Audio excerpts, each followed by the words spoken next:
What's up, degenerates? Right, lads, the Cheltenham countdown. So, the last few weeks I've been doing a few lives on my Mad Merrigan Facebook where I just touched on the anti-post market. I've also tipped up a lot of horses on, or a couple of bets on Colbert Sports YouTube, the Trixies and trebles and things like that. I would like to just touch on another angle I'm going to be looking at this year at the Cheltenham Festival. Is it possible, lads, that the English horses might be overpriced? There's a lot of hype in the Irish horses. There's a lot of public perception.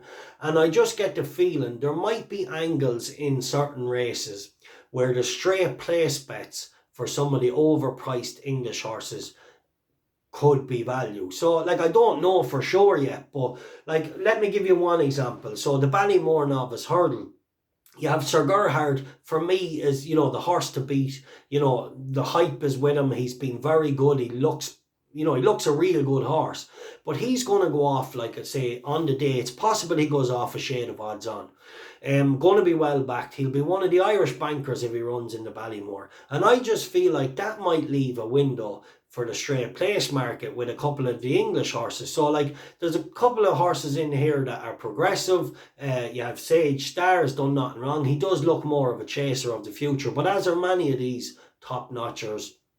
But I think Walking on Air, he was very impressive in Newbury. He jumped very well for a horse on his first start.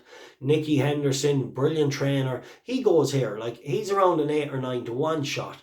And I wouldn't mind, looking at these straight place bets on these kind of horses. There's no pressure on them. They're out of the heat of battle. They just go out and enjoy themselves. And, trainers are going to be like, oh, no pressure. You're 7 or 8 to 1. Enjoy yourself. And then a cool head in a hot kitchen can lead to a horse, outrunning his odds and picking up any pieces. So I'm going to be looking to back certain horses in certain races in the straight place market. So check them out. I'll give a few bets, closer to the time. But I do think another race, we have the Ryanair. Allaho is going to go off an odds-on favourite. So therefore, there's horses like Sham Blue. Very improved performance this year. Unlucky that Skelton had a Yahoo moment and you decked them, but these things happen. Harry Skelton's a top class jockey. He made a mistake on the day, whatever, moving on. He's not going to do it again in Cheltenham. He's proven since his mistake he's riding top class. So I really feel like as a straight place market, a horse around 8 or 9, 10 to 1, getting 2 to 1 on the place market. Now, on the days when most of these markets are opened, I gather these horses might shorten, but still might represent value. You're not looking for these horses to win. You're just looking for them to place, to land good bets. And then I wouldn't put anyone off putting a few of them together. Certainly, like in trebles, straight place trebles or straight place doubles and things like that. I just feel like there's horses are going to be overhyped and underpriced, and therefore the English horses are just everybody's just writing them off. And like I said, we don't need them to win to make a profit. We just need them to run well. Now, the handicaps this year are going to be interesting because I feel like the English handicapper is going to punish Irish for their domination last year. Now, I don't think the handicap system was, everyone's going on, the handicap system was so different to Ireland and all this.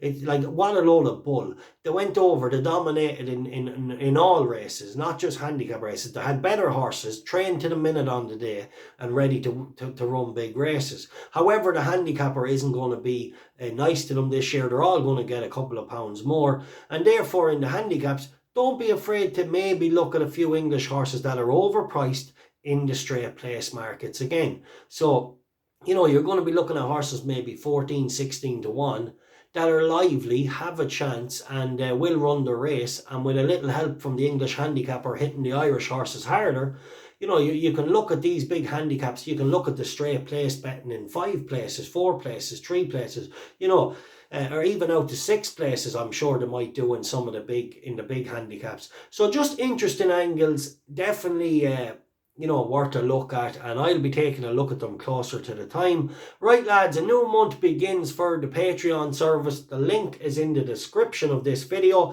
If anyone would like to sign up, going to be putting out our Cheltenham bankers now in it this week.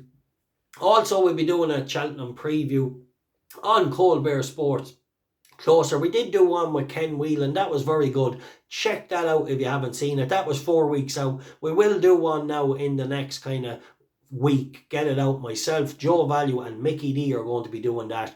So yeah, definitely interesting.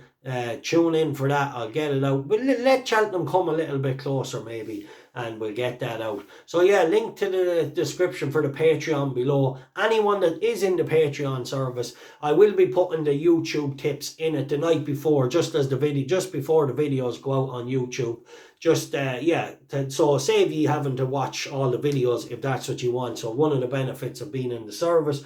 So yeah, from any evening there is tips going out on YouTube. They will be just posted into the service a few minutes before the videos goes out. And then as usual, any day there is service bets 2 pints and above, they will be posted the morning of the races. So yeah, take care, God bless, and let's hope for a big Cheltenham. I'm very excited, lads. What a race we have to kick it off.